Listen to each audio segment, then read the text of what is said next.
And I did want to clear this up because a lot of people think that like there's a hate like between you and Optic, because I always say that you could never play. Let me rephrase that. You and I both say that you could never play for Optic, right? You're like that. Not now. Yeah, there's no way. You're like this, and I want to get to this very specific point that we talked about before we started recording this.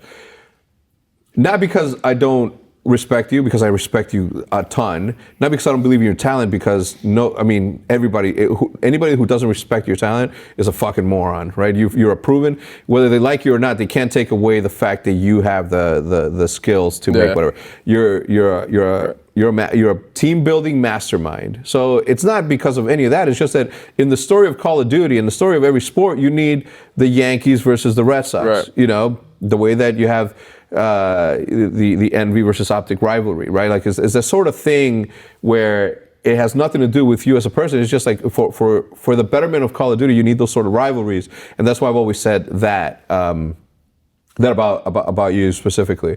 So I wanted to clear that out because I do think that there's a part in the story, and we'll get to the EG part where you part ways with Krim. There's another part of that too that we didn't mention before, where me and Scump were teammates, and then you guys got Scump as well. Yeah, you know what? I never think about that in my it's story. Weird because it's not like I have any hatred toward Optic or anything. It's just like you've obviously been. Well, the organization in Call of Duty has always been kind of the top dog in that aspect, and you know, me being a winner who just wants to win, that's my job to beat you, right? Yeah. And you know, over the years, it's kind of like I've had teammates, right? Like I might have scouted a teammate, and then they ended up on Optic. Yeah. And I think that's kind of fueled the fire and fueled the rivalry more so. But you know what's crazy? I never think about that part. I never think about the fact that we took Scumpy. Taken and he wanted to leave is a different story. But it was just that me and Scump had teamed for roughly a year and a half, and then you finally won. Right, we won those two events in 2011. You guys won two as well. Yeah. We won that 25K, and then we go into MW3. We're still under Quantic at the time, and see, that's what's funny to me is every time you guys have taken a player, it's been like an org fallout on my side, right? Yeah. Like we had the Quantic thing, where they were, I don't know what specifically happened there. There was a lot of like switching of management, and I don't know if they wanted to sell or what happened there, but they were moving out of Call of Duty.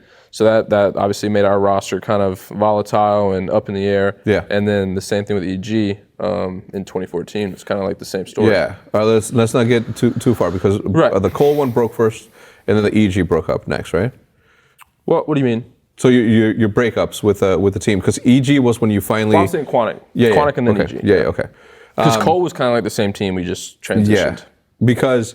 You know, I never think about that, but we did, and I mean, maybe because most of the player moves are like the players moving, right? That I just facilitate that from a managerial standpoint. Right. That I don't feel super guilty about this. Like, it wasn't. It wasn't. The Scum thing was different. It was like that was a specifically like Seth liked Rambo, liked Big T, like those players were friends with them, wanted to play with them. That was fine, but it's just always like the same constant where, my teammate who I was with, I'm now competing against under Optic. Yeah. So. I want to get to that. I want to get to that. But let's talk about when you said it all started going downhill with after you guys won the first champs, right? Your first champs. What was it specifically? Just the two you and Krim butting heads and wanting to be like the captain or the end all be all when it comes to decision making? I don't think was it externally. That was as big an issue in game. So let's look. We won champs. Immediately after that, we go to UGC Niagara. Yeah. We win that event. And that event was... You're being beat by one guy. Yeah. That event was strange because, yes, we were competing, but like we had a narrow window of switching orgs. And EG obviously showed interest after our champs win. And, you know, we just thought it was in best interest of all of us at the time with what we were being promised, what we were being told. Yeah. EG was, you know, probably in 2014, gaming-wise, like, I don't want to say globally, but like for the most part, they're probably the biggest, best team in esports at the time.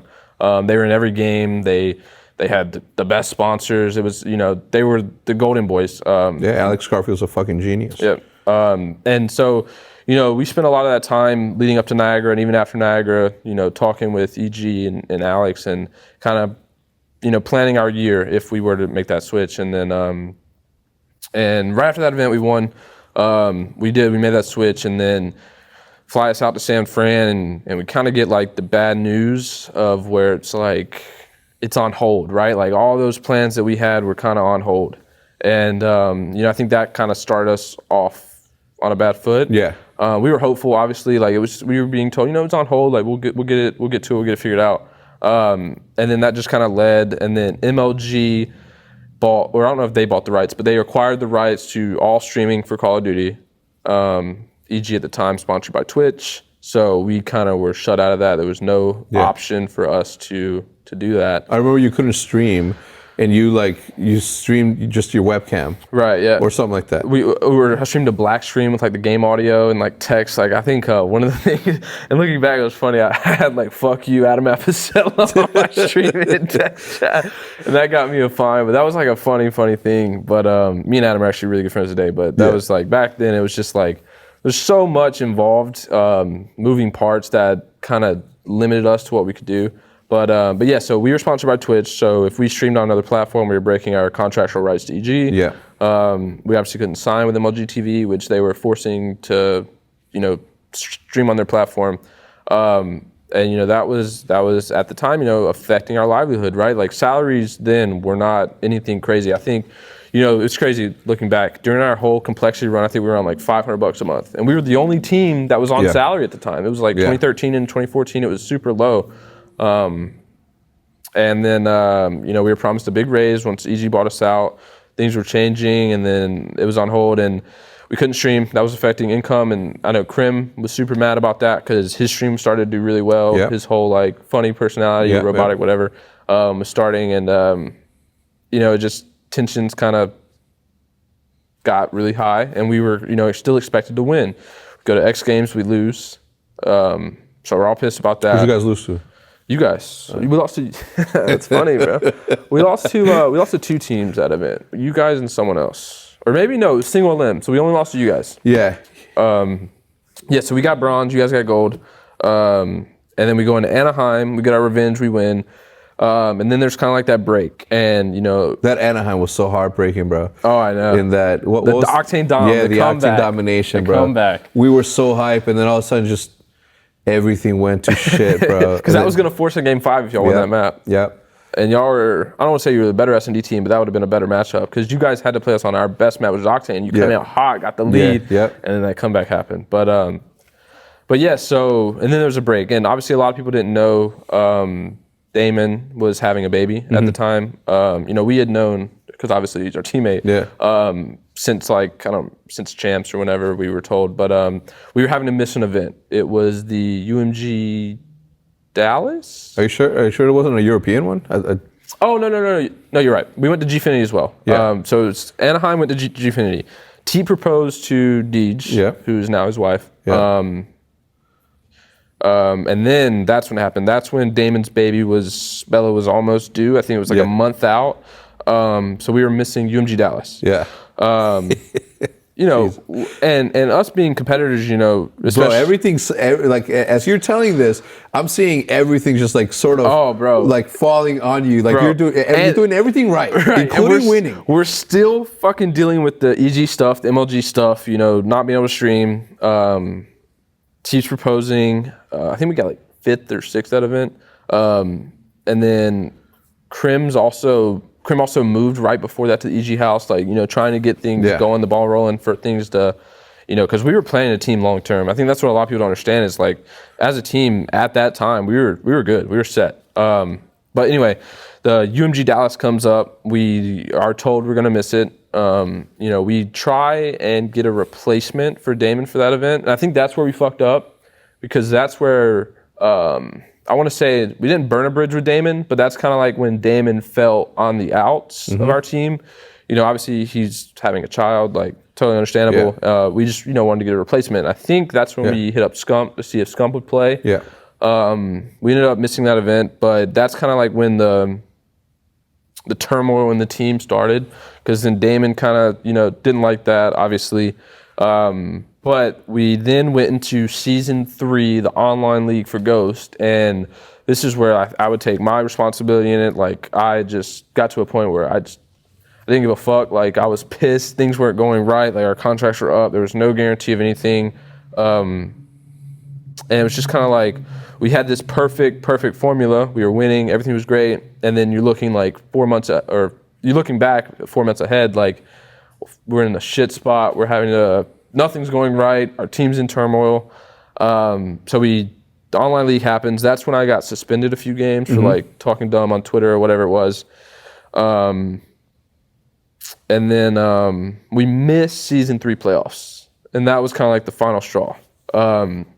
So we missed that event because I got, I think, banned for 4 or 6 games in the online league. They lost those matches. We didn't try as hard. I had gotten in a new relationship. There was just a lot going on. But yes, we missed season 3 playoffs. I think Krim and Teep, I want to say, went and did like casting for that event, and they were around all the players. And I think that's where Krim's interest to team with Formal started, because Envy had just won season 3 playoffs. And they had won the event before Gfinity. So Krim obviously wanted to play with Formal. Then we have one more event for the year. We're starting EG. This is when Damon leaves, goes to FaZe on a loan. We pick up Dito. It was kind of like a fuck it, last minute pickup. Like there was no one else to get. I mean, he wasn't a bad player, obviously. He was good, but it was just like, we were just like, who cares? Like, just get anyone. We get shit on at UMG Nashville. And then we go to USWC, our last event. We win it. And at that event, me, T, Krim, were under the impression that, I guess it doesn't matter now, but like at the time, EG was going to start a new brand, kind of how they did with Alliance. Not under Twitch, not under, they were fresh sponsors. We would have been able to switch to MLG TV. They would have started their brand for us, whatever we were named. We were going to get that raise finally. Everything had kind of worked out. And was it Final Boss? Was that the Final Boss thing? No. That was our option to go to before we went to EG. It was Final Boss or EG. Yeah. But no, they were going to create a new brand. We didn't even like pick a team name. But they were going to create one for us, kind of like how they did Alliance. And I don't know how like the ownership shit would have worked, but like EG still would have owned us. But that was the impression, that it was going to be me, Teep, Formal, and Krim, and we were going to do the EG thing, whatever. That was what we thought going home, me and Teep, obviously. And I don't know what happened between then and the beginning of AW. Fell through, whatever.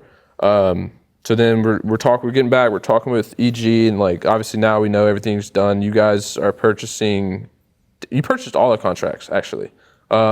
Which is something I don't think a lot of people know. Like you paid, I don't remember what it was, but you paid whatever for all 4 of us. Obviously I got pushed out of that. But Damon and Teep went to the Nation. Krim went to the starting roster with Formal, with Scump, and with Nate. And I think that's something that's what caused that, to be honest, is Krim wanted to be able to stream at the time. He wanted to, not have to deal with bullshit. And you guys obviously were providing no bullshit, right? I think, we weren't getting paid. Krim wanted to get paid. I think that is the biggest thing for why Krim wanted to go there. He obviously wanted to play with Formal. That was, that was the bottom line. But you sure he wanted to play with Nate? He said he was something like he's a great player. He changed his mind then. But.